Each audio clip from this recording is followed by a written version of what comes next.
राजू के दुकान से ले आई अगरबत्ती, लागता कि राउर पगलाइल बा मोती।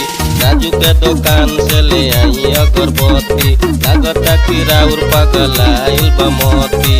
जल्दी से पियरी पहिरिए राजा जी, तैयारग देवे चली छठी माई के फिरिए राजा जी। तैयारग देवे चली छठी माई के फिरिए राजा जी। तैयारग देवे चली छठी माई के।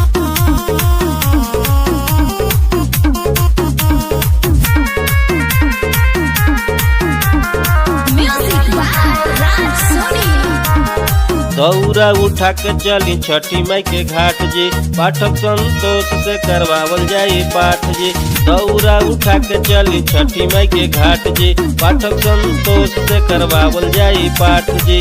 दौरा उठावे से पहिले माथे बानी पगड़िए राजा जी।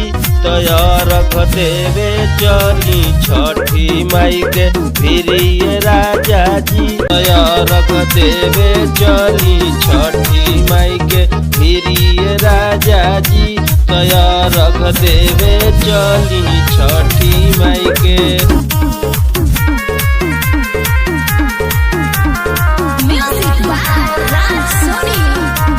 जोड़ा नरियरवा से कलशुप सजाए, गैया के दूधवा से अरग दियावाए।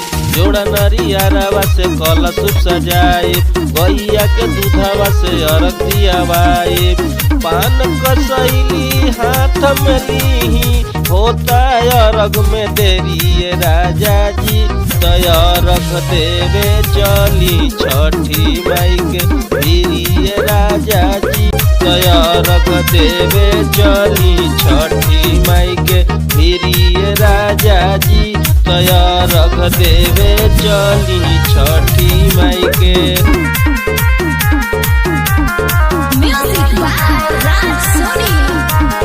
दिया नजरा के करब घटिया अंजोर हो, छठी मैया दिहे दर्शन होई जब भोर हो। दिया नजरा के करब घटिया अंजोर हो, छठी माई दिहे दर्शन होई जब भोर हो। समदर्शी के सपना पूरा होई, करिह पूजा कर जोरिए राजा जी।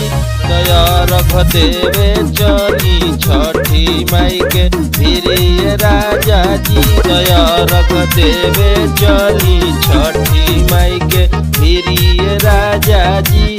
तैयारग देवे चली छठी माई के।